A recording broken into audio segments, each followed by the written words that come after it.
Hi everyone, I'm Dana Gagnon, CMO at Every, and today I'm here at Staffing World with Alison Richmond, SVP at ClearEdge Marketing. Excited to have you. Excited to be here. Thank you for inviting me in. Yeah, awesome. Well, let's dive right on in. I would love just to introduce the audience, who you are, what do you do? Sure. So my name is Alison again. I am with ClearEdge Marketing.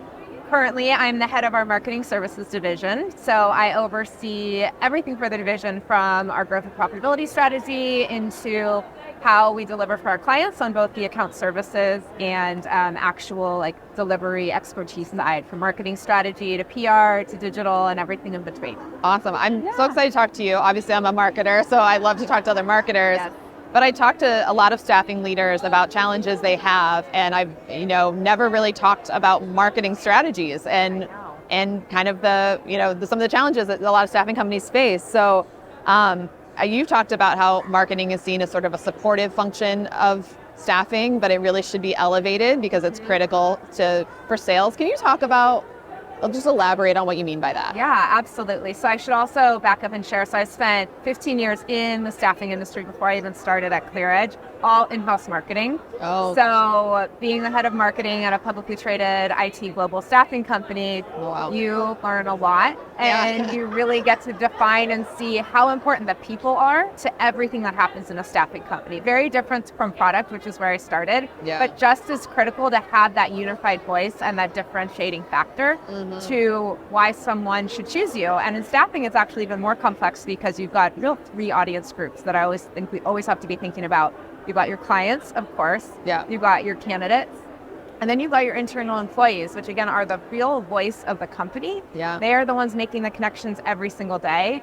And so it's so easy to think why marketing becomes a support function, because you have to support all of those groups. Yeah. At the same time, if you don't have a seat at the table and you're not driving conversations around what is everyone saying, how do we stay unified, and then how do we directly connect with each of those audience groups, you're going to lose your brand. Yeah. How do you give advice on how do you balance those three different audiences, that you have to serve as a marketer? Yeah. If you're a smaller team, how do you prioritize one or the other, or do you recommend you kind of have to treat them equally?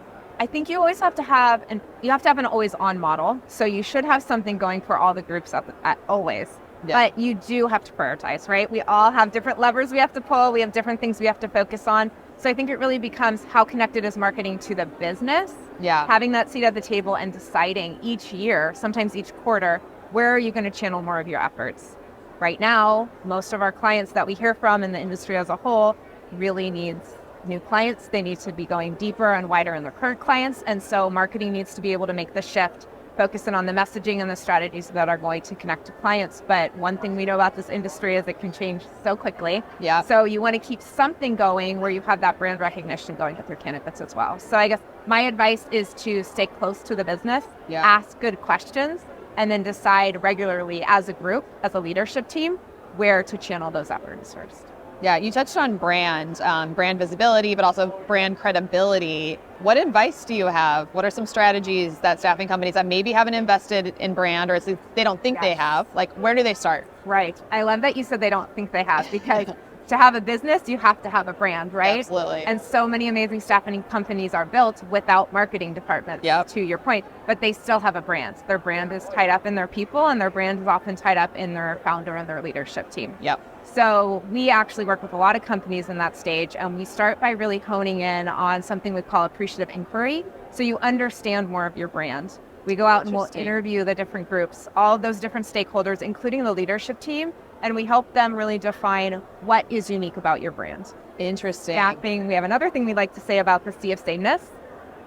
Everyone likes to say kind of the same key messages. So I would recommend, whether you're looking for a partner or you're working in-house as a team, to really define who you want to be, who you are today, who you want to be, and then start thinking about that gap and message accordingly.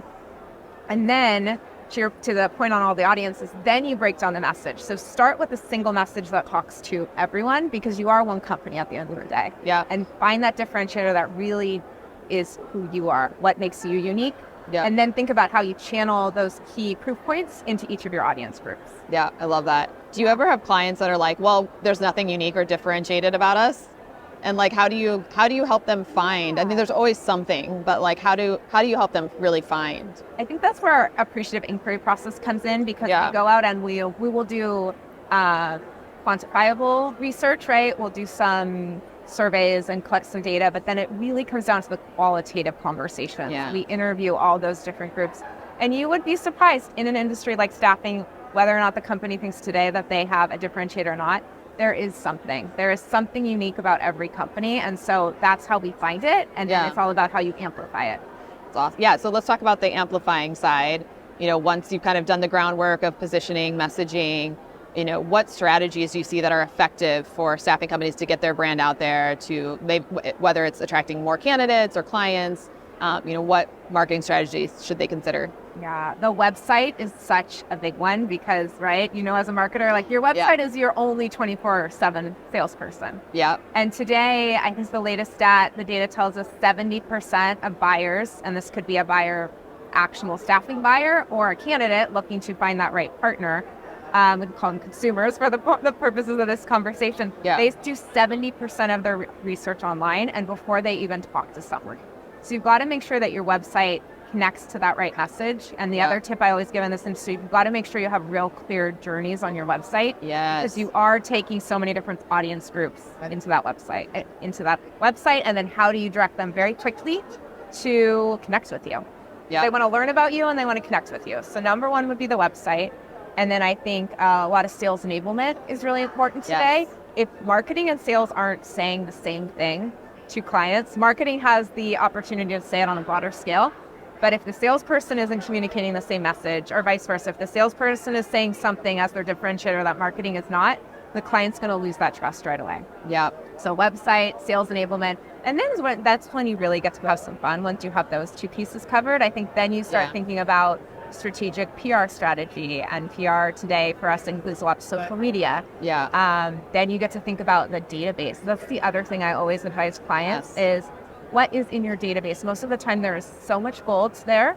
So think about how do you re-engage, how do you win back, how do you just start a new conversation, and especially if you've gone through a rebranding, tell everyone who you are now, and tell them consistently, because it takes, we probably grew up with the rule of 7, right? 7 touch points to build brand credibility. The latest research tells us at least 20 for brand recall, 20 touch points.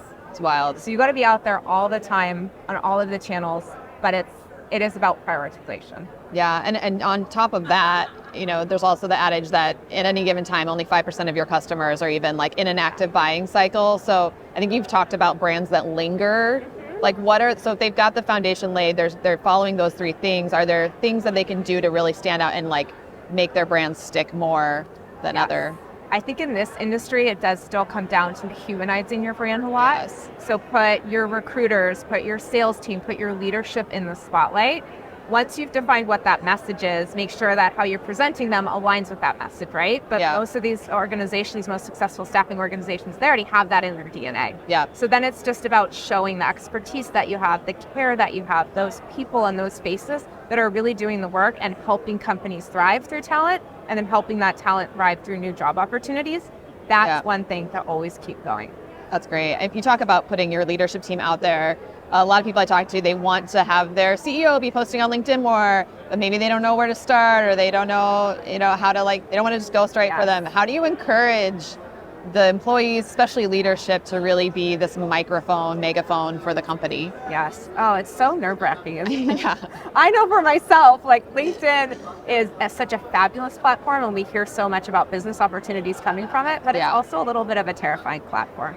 I think there's 2 things. If you're looking at the company as a whole, we talk about breaking down the why. Why should a recruiter or salesperson invest their time into their own personal brand and ultimately the company's brand? Yeah.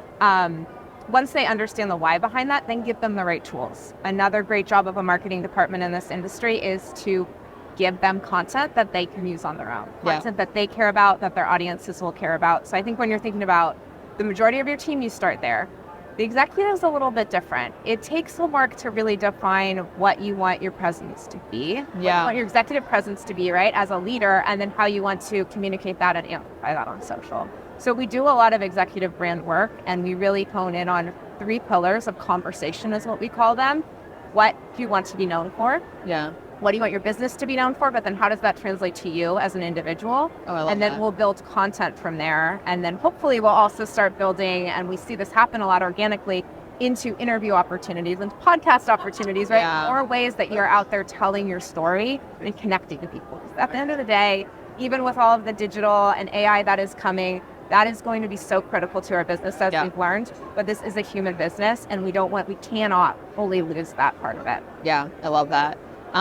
You touched on sales and marketing alignment, which is such a challenge, and it's one of those why is it so hard? We're on the same team, we're working towards the same goals. How do you make sure that, to your point, marketing and sales are talking the same narrative, that they're working cohesively together? Any advice there? Yes, definitely. So there's 3 questions I would recommend any company start with to see if they have this challenge, and then how deep that challenge goes. Yeah.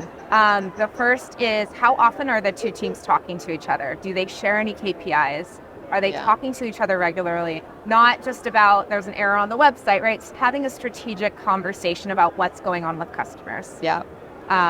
What kind of feedback loops do they have? Are they not only talking to each other, but are they really sharing and getting under the covers of what's happening for customers? So that's kind of all one question I built into 2 there. But the second question is, what is the message? Are they saying a consistent message? Going back to the website, is we often hear our clients' pain points are that their clients say, oh, I just talked to this person. What you told me isn't matched on your website.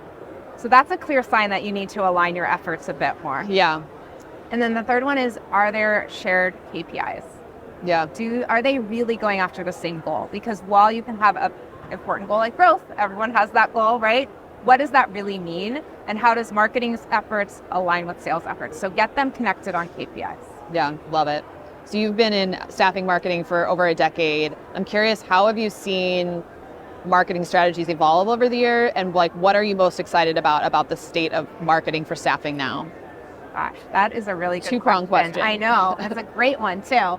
What I've seen change the most, and it's actually what I'm most excited about, is that marketing really is starting to be recognized as a strategic driver of the business and the need to have a seat at the table. When I first started, I was told a lot that you make things look so good. Can you draft this email for me by tomorrow? It was very transactional relationships inside the company. Yeah. And while that did impact parts of the company and impact that one person, that one salesperson that needed the support, we weren't able to really drive into a more strategic conversation, be part of that growth conversation. Right. So I'm so thrilled to be here talking about marketing and sales alignment. I think it goes to the way the business has shifted and the fact that people are realizing marketing does have a seat at the table. They can and should be part of that strategic conversation. And I feel like the exciting thing in staffing is we've just scratched the surface. So we get to learn from so many other industries, and we can take the best practices and make them unique to what we need in staffing. And then I feel like 2025 is going to be the year to take over in marketing in the best way to drive growth. I love that. Is there one program or campaign or idea that you would say you think will be a game changer for a staffing company that they probably haven't implemented yet? I mean, you've touched on probably a lot of those. Yeah, I mean, I would go back to the database. I think I find with most companies, when you really start asking the questions, what are the segments in your database? How often does this group of clients that are qualified and apparently, a perfect client for you, they match your ICP, how often are they being contacted? You will find so many opportunities to start nurturing those leads that'll be close to the dollar, that will have the immediate impact, and then you can get even further into the database. And we've seen some really exciting things happen with what we call re-engagement campaigns, where there's a group of clients that maybe haven't worked with you in 3-5 years, but they're still in there and they're still in business, they still need staffing. Yeah. Get emails out to them, get marketing started so that marketing can warm up and essentially fuel the sales conversations that come. I love that. If a staffing agency is maybe going to make their first marketing hire, they've never hired anyone in marketing, what are some of the things that they should look for in a marketer? I think you need someone that has enough years of experience that can help drive strategy. Yeah. But that isn't afraid to get their hands dirty and do the work. So I think it's often like a marketing manager, a marketing director. I would start there because a lot of the things we do in marketing, you have to prove that marketing makes that impact before you can hire more. But I would say we also are seeing such a shift in fractional work that oftentimes it's bring in a fractional leader that can have that seat at the table and guide that other individual. So I know I'm kind of cheating here. I'm giving you like, you kind of need two people. No, I get it, yeah. But one full-time, one fractional will really help you build and grow and build credibility inside the organization, I think, and build growth externally so you can grow your marketing and ultimately grow your business. Yeah, and that's good advice. I feel a lot of companies, they'll hire someone super junior because it's like, it's our first hire. They don't want to invest until they know, but then you hire someone junior who doesn't know how to. So it's such a double-edged sword. So I think that's great advice. On the flip side, any advice you'd give to marketers who are maybe starting off in staffing and like what's different about this industry? What should they know about it? Yes. I would say, I think this goes for really any organization, but specifically in staffing, ask good questions. Mm-hmm. Whether you are 1 year out of school, 10 years out of school, 20 years out of school, you don't know what you don't know about that organization and their challenges. And just as you would, as a marketer, go into defining a brand by asking a lot of questions and uncovering the pain points, ask those questions internally, decide what the organization really needs to prioritize, and then find those quick wins as you go and keep building there. Yeah. And don't give up. I would say, staffing has its challenges, but there's so much exciting opportunity ahead. So ask good questions and then just keep going. Keep it up. Yeah. Speaking about opportunity in staffing, so zooming out a bit, we're at Staffing World. There's a lot of talk about kind of what's next in staffing, innovations happening. Just kind of broadly, what are the innovations that you think will be game changers in staffing? I do think it's going to be a lot of AI. Yeah. I think it's about how we choose to use AI in this industry. That's really going to be the biggest part of that game changer, but we can't ignore it. I think that the keynote yesterday was so clearly about it's here and it's here to stay. And the companies that are going to be the most successful are those that are going to find the right ways to embrace it, weave it into their culture, and then scale it. Yeah, love it. I like to end with the same question for everybody. If you had to sum up the future of staffing in one word, what would it be? I want to go with exciting. I think talking about AI, talking about marketing's new seat at the table, there are so many things ahead. Yeah. And coming out of this, very challenging time, it's so exciting. It's so exciting to think about what's next. It's so exciting to make these decisions around where to prioritize and what to do, but ultimately to get to continue to serve people, help them find jobs, help companies grow. It's just a thrilling time. Love it. And if people want to learn more from you, Alison, where can they find you? You can find me on LinkedIn. My profile is just Alison R. Richmond. And you can also find me through ClearEdge, meetclearedge.com. Awesome. Thank you so much for being here, Alison. I really appreciate it. It was a great conversation. It was really fun. Yeah, thank you. Thank you.